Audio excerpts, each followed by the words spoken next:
Introduce yourself, my friend. Firstly, my name's Alejandro, 22 years old, and I'm in Bible college.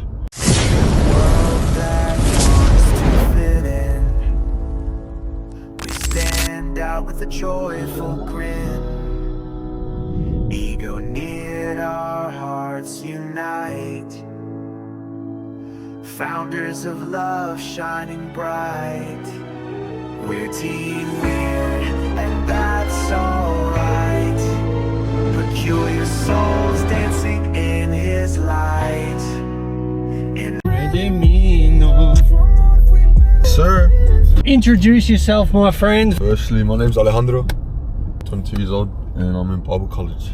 No, that's what it is. So, first question, I guess, would be to describe what you do on the daily. Daily. Have to do these on until we get some lights, but it's bright and early. We are up bright and early. Yes, sir. Right now it is, what time is it? 6. So, what you do, so your daily lifestyle, your health, and why you do it, I guess. Daily life. So from basically just Monday, Tuesdays, I got days off, don't do much, probably just go gym, clean up my room a little bit and stuff like that, just kick it. Wednesday to Friday I'm at church, Wednesday to Sunday basically I'm at church.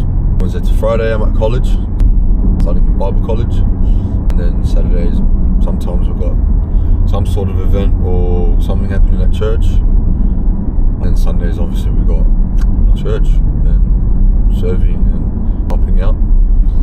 What's my health look like? I try to keep a pretty strict diet, bro.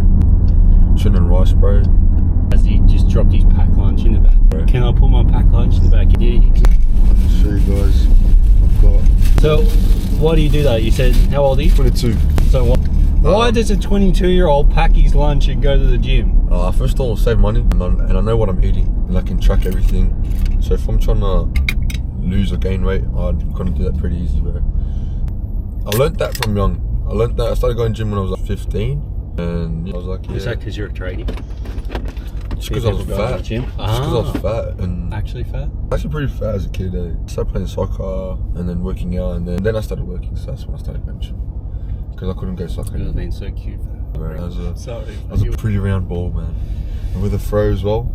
So that's my health, bro. I just try to keep my diet pretty strict, and then gym, try to go 5 times a week.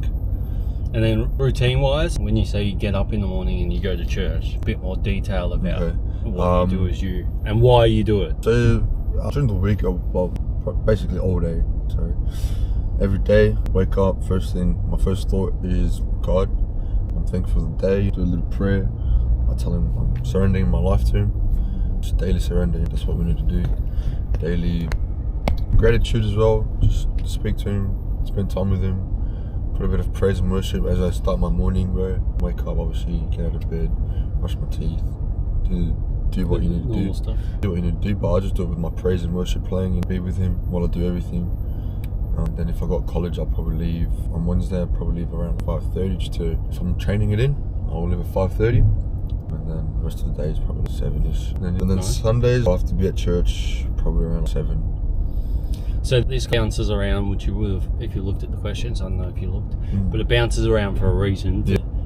I guess, so you're not stuck on one thought, you don't get lost in it. So if you were speaking to your younger self with lessons learned, I know we haven't got into the lessons, what advice would you give to your younger self?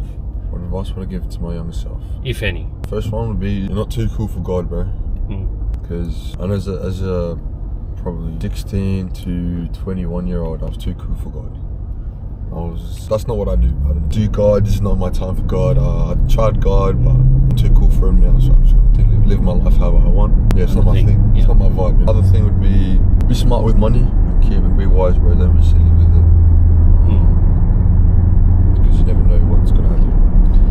Amen. Who do you look up to and why? First and foremost, obviously, Jesus Christ. Best example to be lived. So I think him, bro, Jesus Christ, and just our pastors at church, just one in particular, but obviously Pastor Russell, bro, he's the man. Just the way he composes himself, the way he preaches, the way he's just the man of God he is. Such an amazing church there. Did you think that from the start though? No, I say that with a cheeky little smile on there because when I first walked into church, we were around for Rudy. Pastor Rudy was there, and I was like, oh, this man's cool. He's normal. And then Pastor Russell walked out. I was like, oh, that's my dad. And then his jokes, and I was like, oh. And then it was kind of like, I get him, I see him, but for me, I had to bring myself in line with the fact that he's not the cool young hip. And then all of a sudden, if I could get 2% of what that man has. So did you think at the start? You say leaders and stuff, which is awesome. Yeah. And obviously Pastor Russell, because he is amazing. But did you think that at the start? When I first met him, I'm like, oh, to be honest with you. But then obviously when you get to know people, bro, like you're like, oh, I look up to you, bro. You have an amazing thing happening, bro. Something you can look up to. But. And then you already said it, but are you spiritual? Do you believe in God, and why? I do. The reason is because I lived 22 years my way, and I felt empty for those whole 22 years, bro. Obviously when you turn a certain age you start thinking your own ways, but 22 years empty, bro. Trying different things, dabbling different things, relationships, money, drugs, whatever it is, bro. Still felt empty till one day I'm like, you know what, I messed up enough, let's just give my life to God, see what happens. That's not a normal thing. You're 22. I'm 37. And I only really hit the precipice of like there's nothing else at 32. So to realise that early, don't discount yourself. No, definitely. There's obviously something on there, but why? You say I was doing the wrong thing, but what does that mean? Were you sad? Were you gloomy? I just, like I said, I felt empty. I felt like I needed something to fill up that, we all have some sort of a void in us. We all do. And we all try to fill it with something that's not God. And when we try to fill it with something that's not God, that's when we go wrong. That's what I reckon personally, because if you speak to the richest men in the world, you're going to look at them like they feel empty, they got the fame, they got the money, they got whatever. The money doesn't change it. Yeah, they're still missing something. Still need something. They try drugs and they end up, I don't know, necking themselves or something. Why is that? Because they're empty, bro. They don't have Christ, bro. You know, I'm glad I found that. I had money, bro. I had business. I had fame. So you're a qualified plumber. Qualified plumber. Said that. So I wasn't a bum. You weren't floating around. No, with so no job. Before I started college, I was a plumber, fully qualified plumber. I had my little business happening and a model as well. And you're doing what college? Ah, that's why you're so beautiful. Did you just drop that? See how he just snuck that in there because he hadn't told me that. Oh, puppy. So I did modelling for a bit. Like, hold on, two things. College? What's college? Because some people don't know what college is. I'm doing Bible college. Thank you. And then? So I was doing modelling as I was doing my plumbing, obviously. So good money there in both things. What type of modelling? Modelling, I was doing just commercial stuff. So like ads and... We're talking like Target? I did cable. I can't say nothing. So you could tell me anything and I'd be like, oh bro, that's not bad. That's easy. I did Everlast, I did JD Sports, done a few brands, bro, but I forget.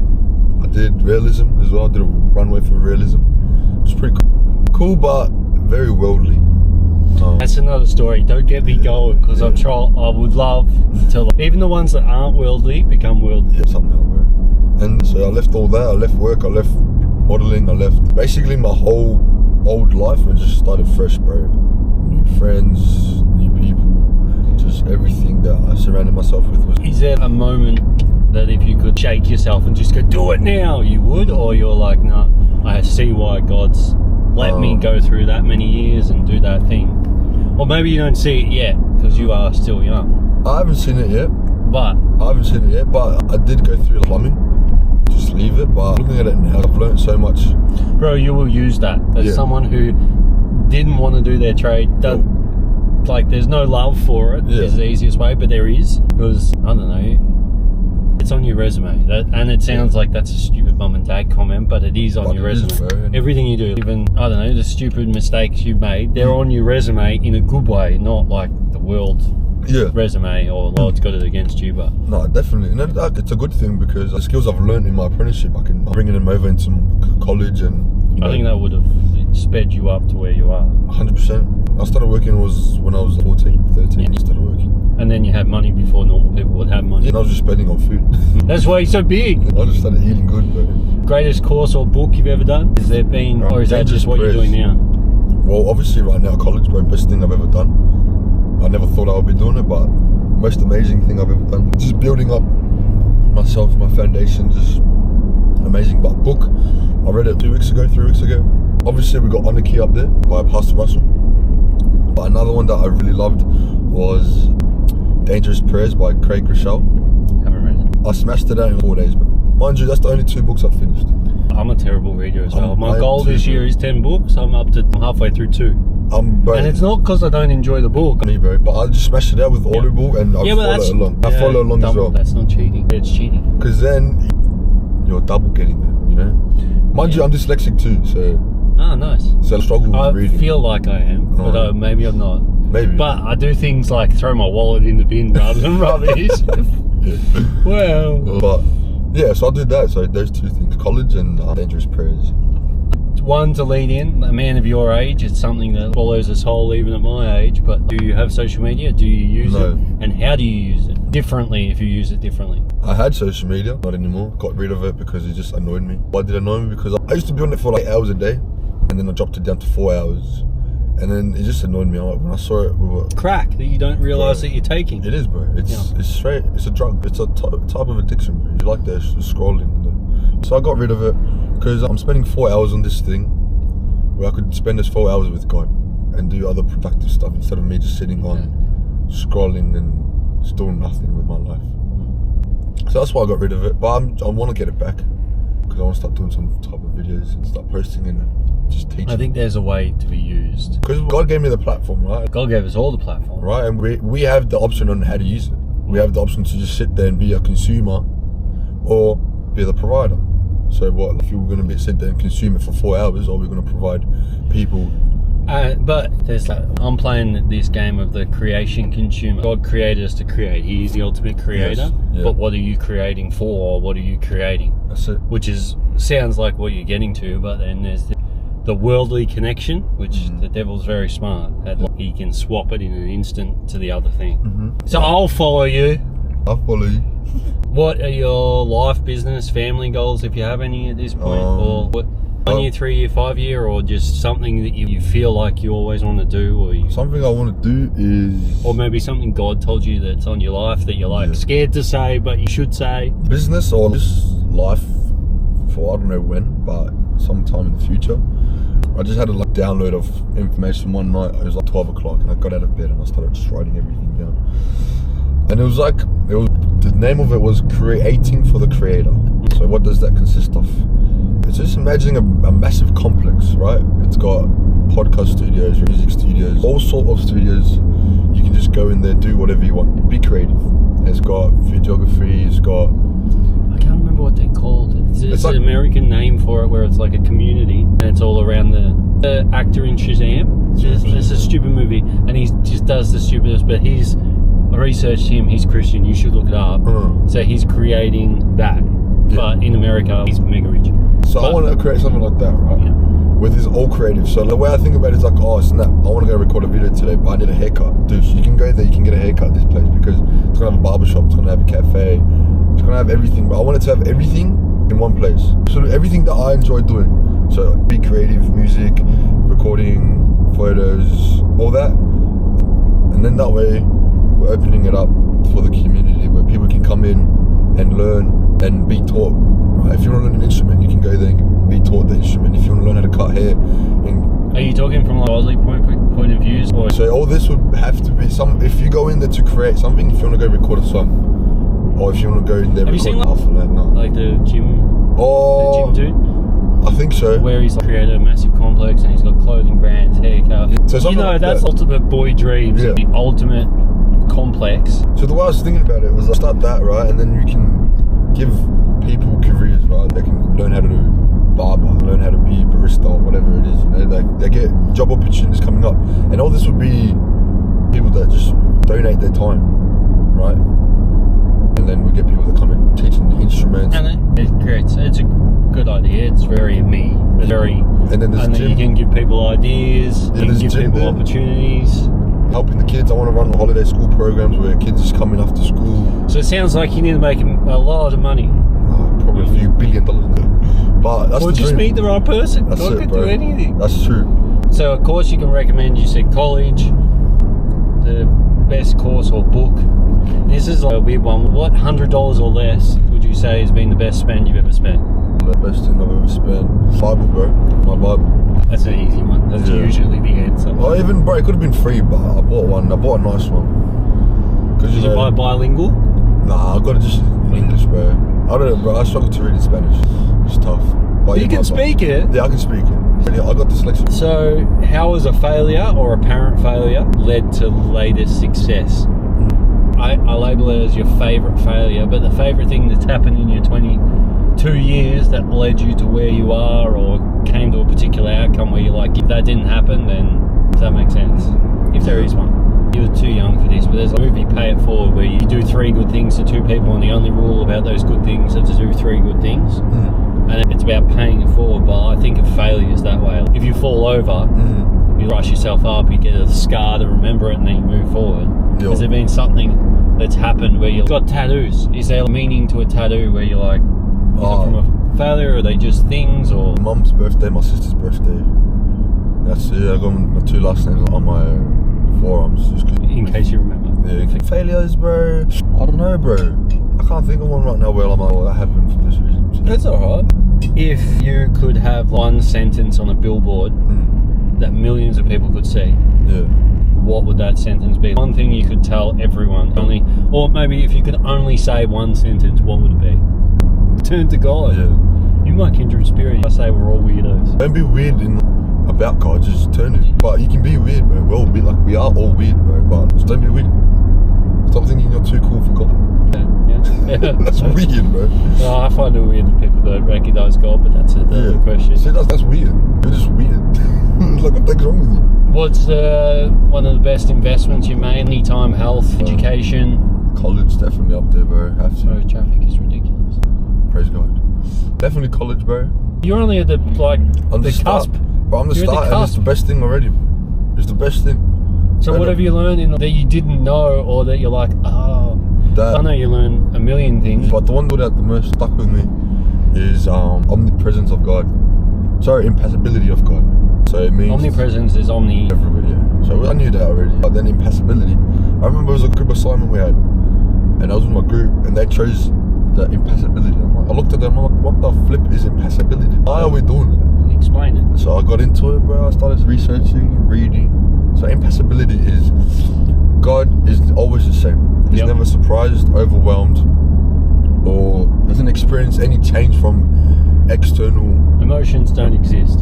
Basically, well, he feels what we feel. Because if you see, but it doesn't change his. No, he's not reactive like we are. His state doesn't. Correct. He's perfect. He's always perfect, but he understands how we feel because Jesus Christ came down. He was tempted by the same things that we were tempted. I would explain that emotional state. As in, the emotions he sees or feels from us doesn't change what we keep on going. So no matter what we do, he's not going to love us any less or any more. His love is always perfect. Right? He's not surprised by anything that we do. So if I go kill someone today, he's like, well, you're going to do that already, right? He's not surprised. He's not overwhelmed. He's not crushed by any emotions like we are. Sometimes we get overwhelmed. Like, I can't do this anymore. And you crash out. You throw in the towel. But he's always there. He's always open, ready, and understanding that we're humans. He's God. And sometimes we limit him to the way we think and the way we feel that, oh no, he's not going to be able to understand this or go through this, but he's God, right? So he's always going to love you no matter what. I knew that, but then when you research it and you go to a deeper level, you're like, okay, that's amazing. So impassibility is like, it's always level. It's always the same. Yep. Like that one time that you felt the immense love of God, if you haven't, we pray that you do. Yes. But is like the amount of love he has. That's always there. The only thing that changes is us, because he doesn't change. I didn't know that's it. So that's something that I've learned, but that stuck with me. You know that already. But you don't know that you know that you deep it, stronger. Yeah. Some weird or absurd habit that you do, that you love. Something people may not know. I weigh my food. That's not weird, bro. I used to take What's not weird to me, I used to take scales into a restaurant. I weigh my food. I'm not that deep, but Oh, you have to break that, bro. It's a big thing. But I just weigh my food, bro. Just so I know what I'm eating. And you were fat, I was skinny. I was like tiny. I was fat, and then that was obviously like puppy fat, you know? But then I scarred from that. So then I just said, no, I'm not going to deal with that no more. How come you didn't share that? That's a failure. That's there we go. We can go back. What's a failure? That being fat.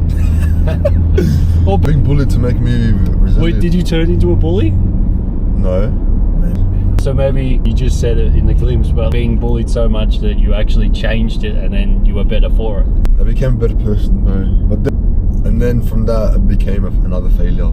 Yeah, I don't know. I think it was just after failure till I've met God, bro. To be honest with you. As in, you take the opposite. You take the fix too far, and then it becomes about the fix. And for you, that would have been going fat to skinny, and going from fat, being bagged, to being skinny and a model. That's big ego, and then getting lost in it. No, I see that. So you can explain it if you want to, but So being young and being bullied and being fat was just like, I think it was a recipe to be deficient in attention and wanting attention and trying to fit in. So when I was in year 8, and I started to lose the fat and started playing soccer, started to work out in my room, and then started getting attention from girls, bro. Yeah, I just jumped on that attention. And then jumped from relationships, dumb stuff. Kid stuff, yeah. Yeah, doing dumb stuff. And then turned 18, and then that still kept going, bro. Relation to relationship. Now it's just different levels, bro. Just going out every night, just trying to find something. And being a model and looking decent, it's not hard for you to find stuff, so you're gonna be doing whatever, whenever you want, bro. And that leads to the next thing. Yeah, it's a gateway of sin, bro. So in the last 5 years, something new, like a belief, habit, behaviour that has most improved your life? You can say Bible college and accepting God, but what do you do that you do every single day, and the days you don't do it, you're like, ugh. Yo, definitely waking up and saying to God, I surrender my life to you today. And that's new. That's like 2 weeks old.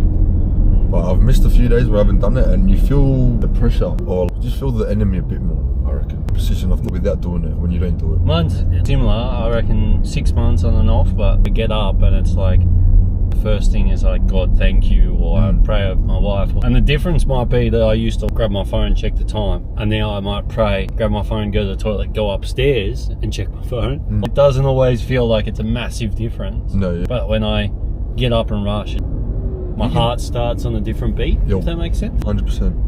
And I just find a lot of rest, or like it's weird to say if you're not a believer, or I don't know, but you get rest from it, bro. You feel peace, you feel like he's in control, right? So whatever happens, it's his plan. Because you don't have to think, oh, it's me, and if it's if something goes wrong, I messed up. No, God's plan, what is it? Just trying to fulfill what he wants me to do and just honor him in everything that I do. And if you start thinking or doing things that are not aligning with what he wants, bro, he's going to check your heart. He's going to be like, oh, Vic, I shouldn't be doing this. Sorry, God, I repent from this. And then you turn back for him too. Also, when you make a mistake, you start seeing the lesson in it, so you don't make the mistake again, rather than seeing the mistake. I went on a trade site yesterday and I was there for 8 hours, and there's like, I'm in my zone, I got my headphones in, but then something would go wrong and I'm just around, they're not bad people, just my dad and workers, and I just hear myself swearing, and I'm like, I just have to bring God into that zone of, I'm not gonna. It's tough, bro, especially because it's tough, especially being a tradie, bro. I reckon that's where the hardest is, bro. There's no HR, bro, in tradies, bro. No, they think there is, but there's no HR, bro. If you tell them your mum this and that, bro, what are they gonna go do? Cry? But I feel like you're in an office space, right? You can't really talk that. You can't be that vulgar. But on a trade site, bro, vulgar is nice. No, you can't. I'm raised in a tradesman's house, and it's like, if they're picking on you, it means they love you. That's it, bro. That's bad. Straight tough love, bro.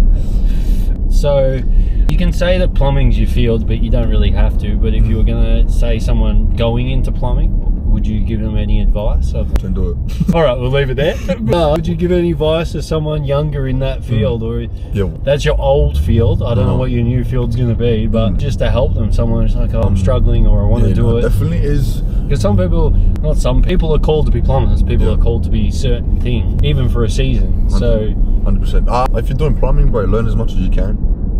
What I would recommend was probably go to some sort of domestic company. Try not to do big commercial sites, just because you're not going to learn anything. So they go to a domestic house, a domestic company which they do already older houses or new houses. But get seasoned. Just learn as much as you can, as soon as you can, so then you can just leave and start your own company, bro. Because when you're working for people, bro, you're not going to make much money. So that's what I would recommend is do your apprenticeship. You can do it your way, whereas when you work for people, it's their way. Their way, bro. And you can manage your own time to an extent, obviously. I started my own company when I was like 20. I started my business. You're only 22. I forget. And then I left. I learned what I needed to learn. Left. And then this leads into the next one. What have you heard in the world of plumbing that you're like, that's not right? A piece of advice. I love saying this is just a general advice. People say fake it till you make it, and I think that's not right. If you don't know something, go learn it. Okay. Faith it till you make it. 100%. Don't fake it. Is there anything where you're like, yeah, that's not right? Yeah, try your best, silicon the rest. That's one of them. Yeah. Try your best, silicon the rest. Nah. Who runs downhill on payday's Friday? Yeah, that's cap. Yep. That's straight rubbish. Slap it on, bro. Just put a bit of glue and you'll be alright. Nah, I don't know. It's just everything, man. It's all trying to scam you. All right. So when you feel overwhelmed, what do you do to refocus? When everything feels like too much? Just pray, bro. I just release everything to God, bro. Just give him everything. Okay, on that point of praying, to be honest, I feel like I feel like my prayers are never pray and then you're like, that wasn't what I wanted to get out of, not want to get out of, but I just want to be better at it. Do you feel like you're in the baby steps, or like, nah, when I pray, I can see things shift, or you just feel better? I can see stuff shift. Obviously not every time, but it's pretty consistent, bro. And that's where it comes back to surrendering my life to God every day.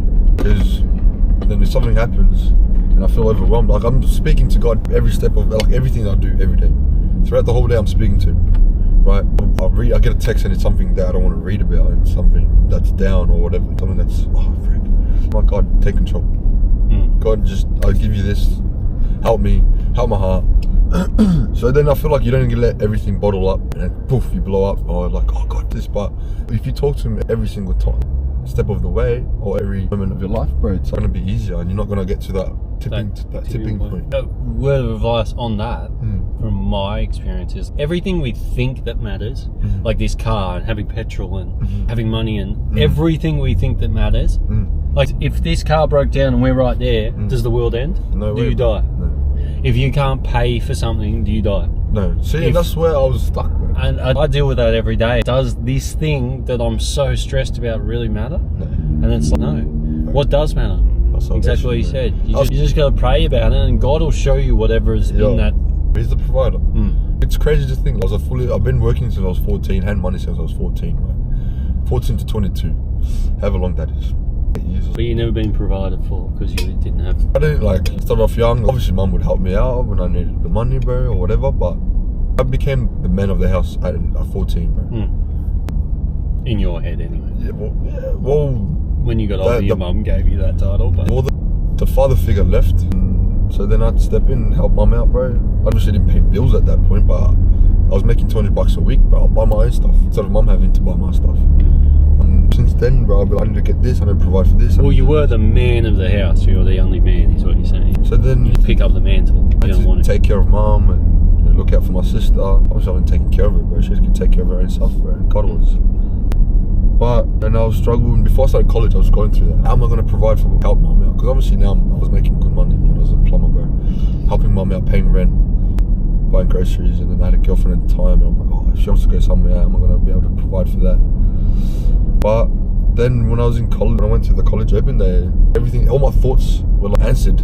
Put into a filing cabinet. They're still there, but they're in order. Oh no! I was thinking, how am I going to be able to provide for my family? And then the pastor was talking about, literally, if you think you're not going to be able to provide for your family, God's got a plan. Just give it all to God. Freak, bro. How am I going to give? What is he going to put money in my pocket just because? Sometimes, yes. Yes, bro. It has happened, bro. Anyway, I keep all that, but I haven't worked for 10 weeks. Or I don't know how long it's been. Since 3 months, almost. I haven't worked and I've been good, bro.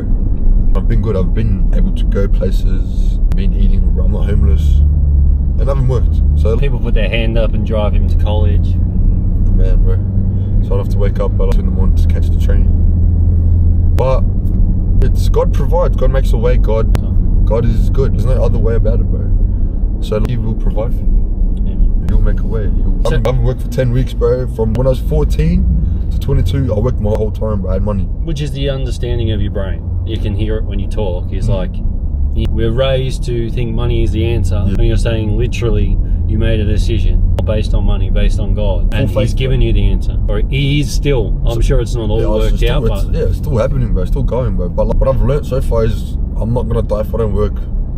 He will make a way. And it doesn't mean that you just sit on your bum and do nothing, bro. Lazy. Because that is a sin as well. Yeah, you don't want to be lazy, bro. And He obviously wants me to focus on college, bro. Do what I need to do. Because He sent me there. He told me to go do college, bro. If He didn't want me to go do college, I'll just be still working, still be on the site right now, bro. Making money and reading my Bible. But not really getting deeper. So, I praise God. Amen. Whatever He has next will be big. So, your greatest battle in life, mentally, physically? I know it's only been 20 years. But you say 14 to 22, there sounds like there's...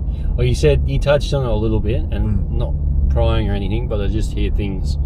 You say the man left and then you became the man. Or you were a tradie and you were bouncing around. And without you even saying it, I can connect the dots of you're fat and you became skinny and you became handsome, which you are. You were in the beginning, but you just became the picture of what the world sees as good looking. And then you went out, you had relationships, and then the partying turned into cool kids have drugs. And so what is the journey in your eyes?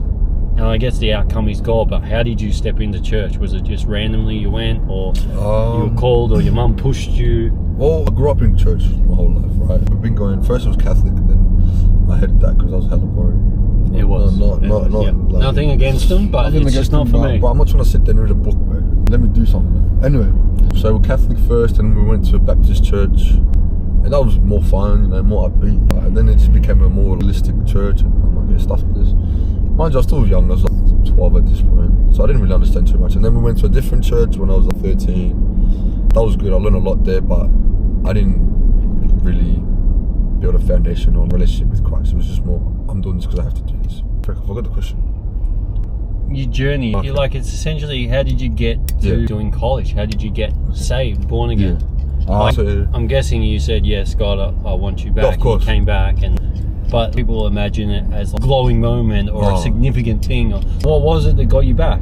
So I was living my life, obviously. I left home when I was 18 and then came back when I was 20. And then mum's like, oh, we should go Planet Shake. I'm like, why the heck will we go Planet Shake? Because you hated it, bro.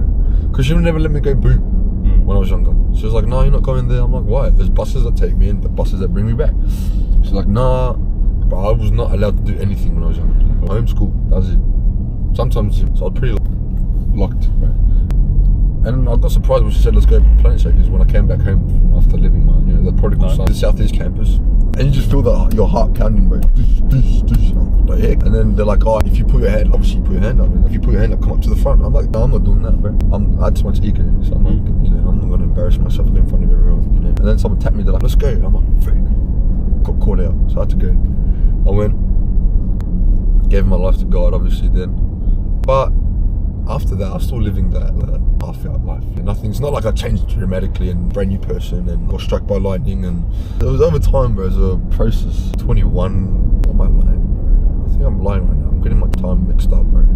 This when I was 21, and then last year, so I had to give my life to God, which was last year, almost 2 years now. Yeah, because I'm 23. Yeah, so almost 2 years now.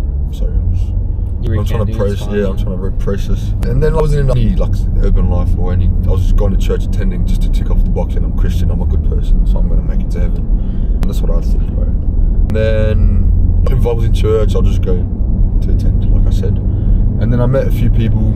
I met my urban life leader. I wasn't my urban life leader at the time, and then I started going urban life, and then I did DNA, church courses, and then from there I started feeling the call and just being more connected with God, more merged with God, right? And then that's when He called me to do college.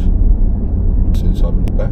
Was there pivotal points where you were like, oh, I wish I had God, or a moment where you were like, where you did look to God? Like, I imagine these moments, we all have them, and even people lie about them, but I'm sure even people who aren't saved have them. I was in that Catholic bubble, the boring, all that, but like crash a car, or I'd be severely hungover, or I would take a little bit too much drugs, and I'd be like, oh God, if you save me from this, I'll never do it again. So I always knew that he was there, but and I didn't go to the front, and I just, in my heart, and then I was just slowly changing, and within 2 weeks baptized, and I just do things super fast, because that's the way God made me. But it wasn't like the struck by lightning moment. There was something where I was like, maybe if I try this, it'll help, because I got nothing. I've tried everything else. Well, definitely, like you were saying at the start, is like we jump from relationship to fill the hole. But then I did something like I stuffed up last year, November. I was with my girlfriend at the time, and I was modelling, and it started to pick up, and I started to get more attention, and I'm like, oh yeah, this is sick. And then girls started again being attracted to me again. But I got a girlfriend, so I can't do anything. But then like, and I didn't cheat on her or anything like that, but I went over to a girl's house chatting, and what's it called? She found it, girlfriend at the time found out I was at this girl's house, lost her mind. And that's that moment there was like, oh frick, I just messed up, bro, so bad. I've done worse stuff in my life, but that moment right there was like, God, I need you. Like I messed up. I've been a goose for so long. A goose? I've been straight goose, bro. And I gave him my life there, and I'm like, God, you just take control. You do what you need. Was that after you said yes? Yeah, that was way after. Right, so I feel like you were still. I accepted him into my heart. You still had the veil of the evil. You think it's you, but it's really like, it's like not even in control. You're like, God, please start steering this ship, because that's what I keep on turning left and I want to go right. That's what I felt like. I literally just felt like I was driving my car, so my life was my car, right? I just parked up, got out, came into the passenger seat, and take control, and you do what you need to do. That's literally how I pictured it in my head, and that's how I felt. And I feel like that's when I fully accepted God into my heart. Right. After that, bro, life's different. I stopped vaping. I was addicted to vaping and smoking and all that stuff. And that's when it changed everything. Nice. Yeah. Vaping's like a very deceiving thing. It seems normal since. Oh, bro, not just that, bro. Decks and girls and money. If you look at it from a worldly point of view, I was pretty successful in the world. Had the fame, had the girls, had the money, had the look. In worldly eyes, you're on the right path. You're the man, bro. You're the guy. I want to be like, but behind that, you're like, I was hurting, bro. I was just trying to fill in the void of loneliness. Abandonment from what? Just when I grew up, I was born to a single mum. Yeah. So obviously my dad wasn't in the picture when I was born. So I lived with mum, came to Australia when I was 6. Well, mum left when I was 5. So I stayed a whole year by myself with my auntie and grandma. I came when I was 6, and then Mum came here first. Before me. And then set up working, got a house for us. And then Mum met a partner because they got married. They had my little sister. When you have no dad figure, and then some guy comes into your life, you're like, oh, frick, you got a dad now. Get excited. Mind you, 6 years old, 7 years old at this time, bro. So it's cool. You got your school friends that have dads, and you see them playing games and cool stuff. And then, but that was not the father figure I got, bro. I just got straight abuse, bro. Straight. Freaking, you're stupid, you're dumb, illiterate. That's what I got, bro. No games, no nothing, bro. Straight studying 24/7, bro. Mental and just verbal abuse, bro. So when I turned 13, I think it was. As in your stepdad? My stepdad. That's what I got. What I was hoping for was what I saw at school with other mates and their parents and their dads. Sorry, it was like go out and play. They ride their bikes together. They come riding their bikes to school. But I didn't get that, bro. So I think that shook me up a little bit. It was like, oh frick, I just shut down to any type of father figures or anyone that tried to come into my life. That I was a man and told me what to do. You'll be the father figure. They don't tell me what to do, bro. Anyone that tried from church or from like previous churches and stuff like that, they don't tell me what to do. Get away, you know. And then so I think that's where my abandonment issues came from, and then obviously from my bullying was like where I wanted to be noticed and fit in. So then when I started working out and looking better and just got the attention from. So when your mum did the courageous thing of leaving you behind for a year, do you remember that? Or no? Not really, bro. I was 5. I remember a little bit, but all I remember is coming here, getting into Australia. And what about that? You moved here from Colombia and you've already got Spanish, you're Colombian, you're 5, 6 years old, you said. So like coming into a brand new world with new people not speaking the language, is that hard? Honestly, brother, I think as a kid, bro, you learn you grab it, you catch it. But what I do remember was our first day here. Because in Colombia we've got little corner stores everywhere. Tiendas, yeah. So I'm like, oh mom, give me money, I want to go to the tienda. She's like, there's no tiendas here. I started crying. I'm like, I don't want to be here. There used to be milk bars back in my day. But it's different not really too. anymore, But it's different too though. It's like a house front where it's got a bunch of and lollies. they just got bars and they just go either. You give them the coins, I want this, and they'll give you the lollies and you're like, yes. But when I got here and they didn't have that, I'm like, mum, I want to go back home. But then I started going to school, making friends, being bullied for not being able to speak Spanish, English. But then I caught on English. And now I get bullied for not being Colombian enough. But it's fire. Colombian college students like Colombian. Bro, I'm freaking am. But to be honest, I see myself as Aussie, bro. I've been here for like... Bro, that stuff is a badge of honour, whether you realise it or not, being from two different places and different heritages. If you learn it and use it for good, 100%. then it's all for his. Definitely. But you can go back to Colombia and it's like, you're to them, you're one of them to bridge the gap. Yeah.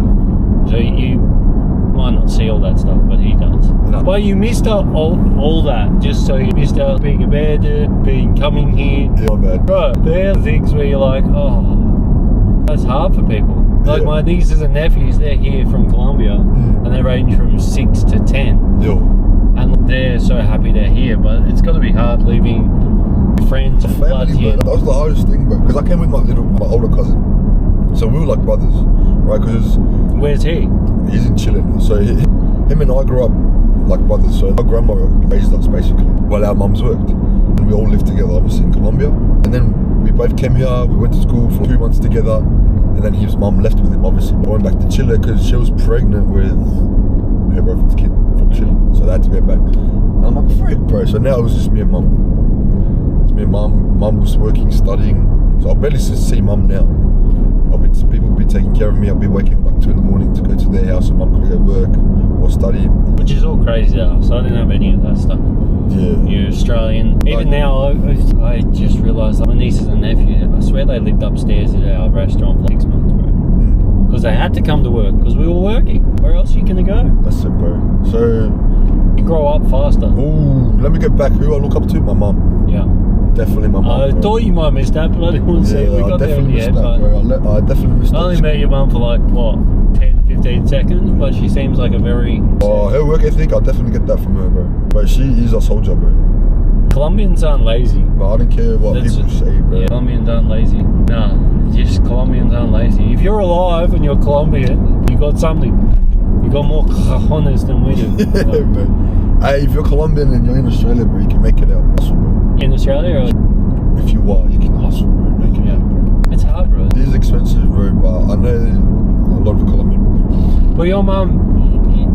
she's an angel. Yeah. And I think if you connect the dots, mum left you. We have people who leave their kids for a year and years, and I'm like, how? And their kids are calling them, crying, and then her getting up and studying because she had to study until she met someone, and then meeting that someone, then going through the whole experience, and then obviously you said that they're not together.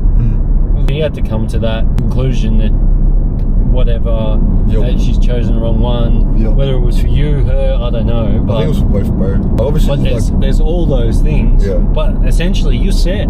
You're Australian and Colombian. Your mum did that. Yeah, mum, bro, hats off, bro. People was like, oh, she got married and she got her residency. But brother, would you rather not be married and be at peace and you have to work a little bit hard, or have to go through abuse and everything? Obviously she didn't choose to, she didn't want that, obviously, but that's what she got. Yeah, she got her residency, but she still had to go through. Marry me and then realised that I was... you don't really know until you... she didn't get married just to get her residency, bro. She got married because she loved the person. It's all like part of your life experience too, to help people who are going through that, because it's so common that the abuse of being locked indoors or being made to do something. That happens all the time. It's not just you.